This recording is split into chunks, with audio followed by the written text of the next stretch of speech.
I said no one's going to like the third video in gun rights. And I'll be honest, I don't like the subject right now myself, and it's hard to talk about. And I normally try to have music playing in the background, but this is such a solemn subject at this point, and as we get into it, you'll understand. I try to make this like we're just sitting around drinking a cup of coffee and shooting the breeze, but this is serious. I did not include law enforcement in the first two videos and it does not have a video of its own, because law enforcement accounts for, depending on who does the analysis, accounts for 1 to 3.3% of the gun violence in the United States and the gun deaths. According to conservative analysis, 1%. According to progressive analysis, 2.5 to 2.9%. According to law enforcement itself, 3 to 3.3%. I tend to believe the police officers and law enforcement tend to be more hard on themselves as a whole than progressives trying to, see the benefit of giving them the benefit of the doubt. And certainly conservatives have their own agenda, so the 1% has got to be bullshit. But we're going to use 3%, okay? And it's not a big enough number in comparison. Mass shootings account for more deaths than law enforcement does. But stranger danger from the second video and law enforcement and mass shootings account for less than 20% of all of the gun deaths and gun violence in the United States of America. Now, if you're watching me overseas, you're like, what? Bullshit. And if you're watching me in the United States, you're probably going, bullshit, because that's all we ever talk about. Mass shootings, law enforcement, and stranger danger. Mm-hmm. And yet, less than 20% total of our entire gun death problem. If we expect to fix things, 80-20 rule, any of you that are engineers or mathematicians or have taken statistics in high school or college know 80-20 rule, right? You go for the 80%. So why are we chasing literally items that are 3%?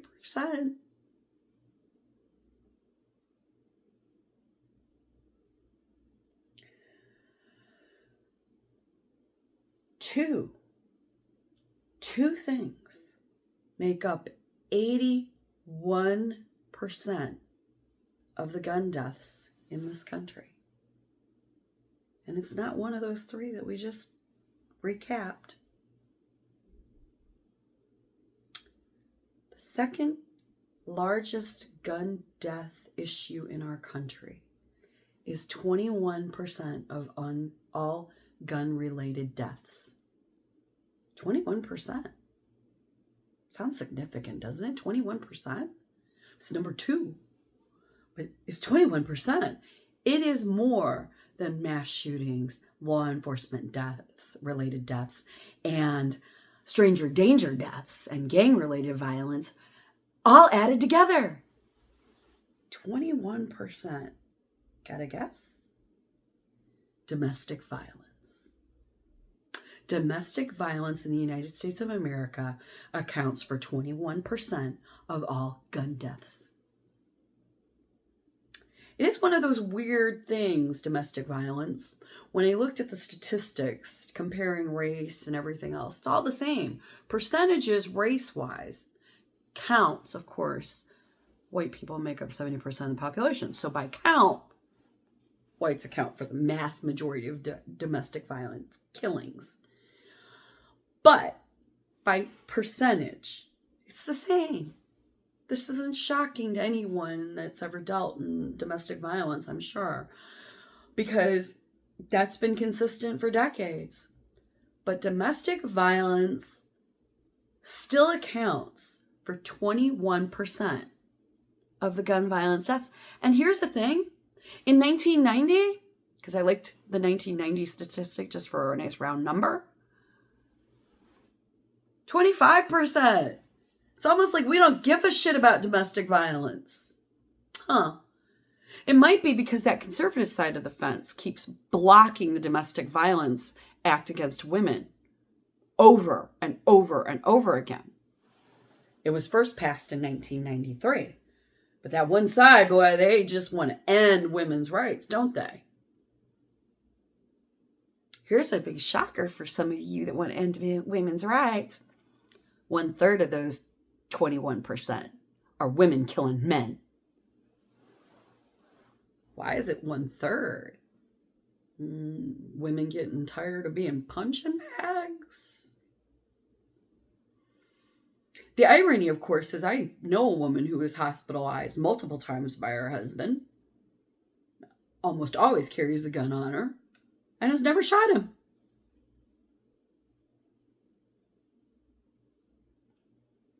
They're just a ticking time bomb waiting to happen, right? Everybody knows at least one. You may not know her story. She may hide it well from you. But look around where you work. Domestic violence accounts for over 30% of all arrests in this country. And 1/3 of those end poorly.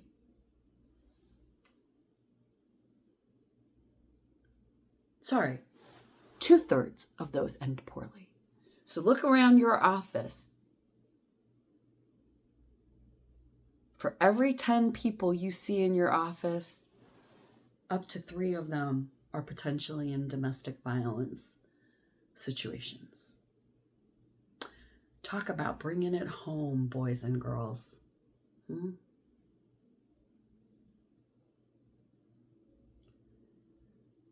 But if domestic violence accounts for 21% and all that other stuff, then something else accounts for over 62% of all deaths, gun-related deaths in the United States. Well, there are accidental shootings, right? Those are not counted as stranger danger, mass shootings, domestic violence.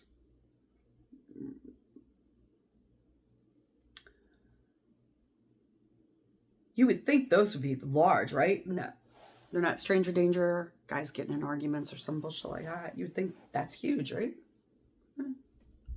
Out of the 62%, depending on who does the analysis, 54% to 59.99 to 61% are caused by one thing.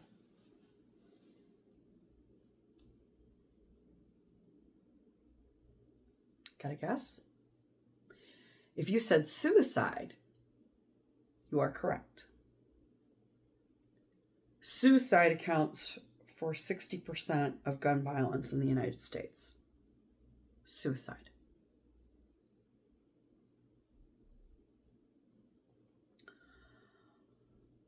Of the suicides in this country, 68.5% are committed by white men. They literally account for almost 70% of the gun-related suicides in the United States.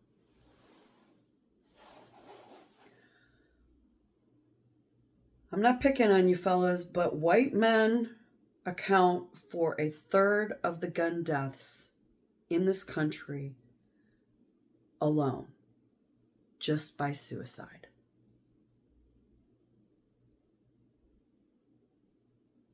It's almost like we have a societal issue with one demographic in our country.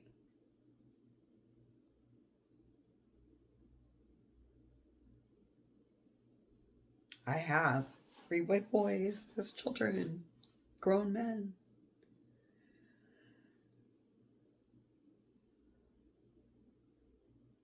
"33% of all gun-related deaths in this country are white male suicides."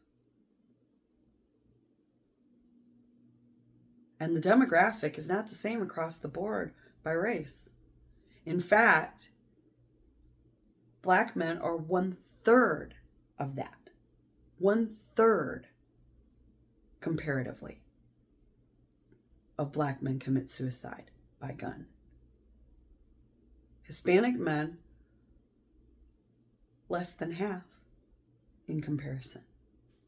So by race, even, the suicide rates by race are lower for minority men. And then the percentage of them that use guns is even lower than white males. White males, 4 out of 5 of them choose a gun to commit suicide. 33% of all gun-related deaths are white male suicide. And as you get older, that goes up. White men, as they get older, are more likely to commit suicide, while the other races are less likely. So while your percentage of guys willing to kill themselves goes up, other men, minority men, as they get older, it goes down. And we're talking percentages here. We're not talking about numbers, so don't get your panties in a twist somehow that, oh, it's how you did the analysis. No, I'm just talking straight up. Per 100K, for some reason, we put a lot of pressure on white men. And they are not handling it well. And I'm not blaming white men for that.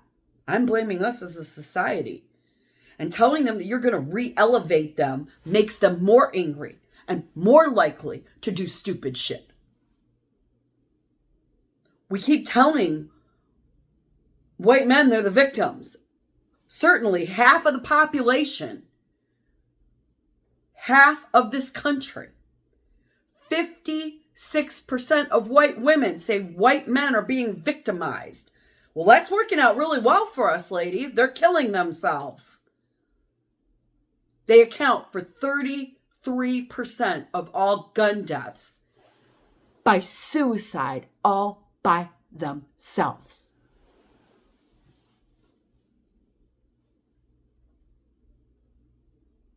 We have a mental health issue in this country. And this idea of trying to tell somebody they belong on a pedestal and other people are trying to take that pedestal away from them is not working. Now, this is my opinion at this point. But you can't constantly tell somebody and put all this pressure on them, telling them how much more better they are than everybody else, and not expect them to crash and burn under the pressure. That's my opinion. Yeah, I know a lot of you would be like, oh, well, that's too sympathetic for the white men. Or otherwise, oh, you're trying to make it sound like they're victims. No. I'm saying that the presentation of how we discuss gun violence in this country is too much for only 34% of the population to carry the weight. They can't. And they're crushed under it.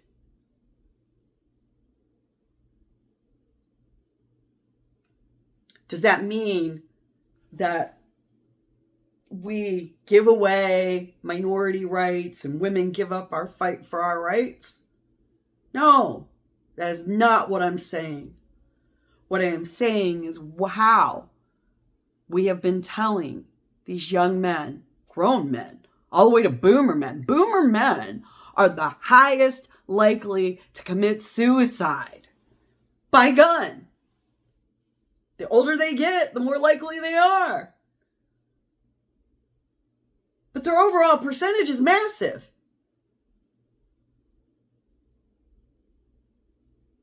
If you do the age analysis, it's still higher, significantly,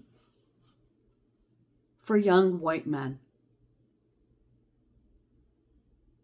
I don't know how to get it through some of you that not only do we need to be talking about the right issues, we need to be doing the numbers for real and figuring out where the big problems are.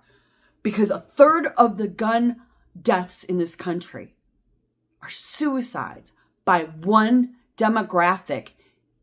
34% of the population. 34% of the population accounts for a third of the gun deaths in this country by suicide alone.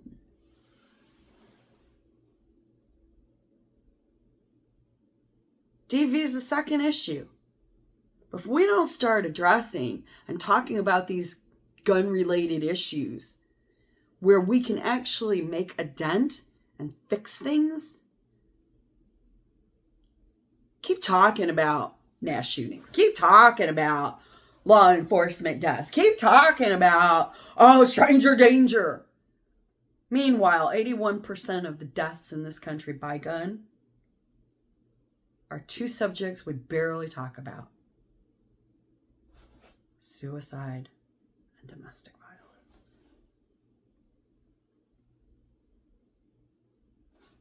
Think about it.